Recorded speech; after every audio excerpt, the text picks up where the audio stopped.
কত বৃহস্পতিবার রাত আপনার জীবনে চলে গেছে, আপনি জানেনও না যে এই রাতের একটা গুরুত্বপূর্ণ আমল নবীজি সাল্লাল্লাহু আলাইহি ওয়াসাল্লাম বদলে গেছে।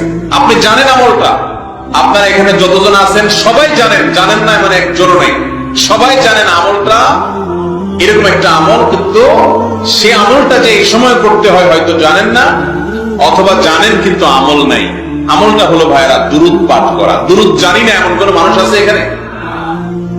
নবী করিম সাল্লাল্লাহু আলাইহি ওয়াসাল্লাম জুমার রাত যখন শুরু হয়, অর্থাৎ বৃহস্পতিবার সন্ধ্যার পর থেকে নিয়ে শুক্রবার সন্ধ্যার আগ পর্যন্ত এই 24 ঘন্টা সময় দুরূদ পাঠের জন্য নির্দেশ করেছেন এবং বলেছেন, কারণ সালাতুকুম মারুদাতুন আলাইয়া, তোমরা যে দুরূদ পড়ো আল্লাহর ফেরেশতারা সেটা আমার সামনে পেশ করে এবং বলে অমুক জায়গা থেকে আপনি সুবর্ণচর থেকে করছেন, তো আল্লাহর ফেরেশতা বলবে যে হে আল্লাহর রাসূল, সুবর্ণচর থেকে বাংলাদেশের ওই থানার ওই উপজেলার ওই গ্রাম থেকে অমুকের ছেলে অমুক আপনার প্রতি দুরূদ প্রেরণ করেছে।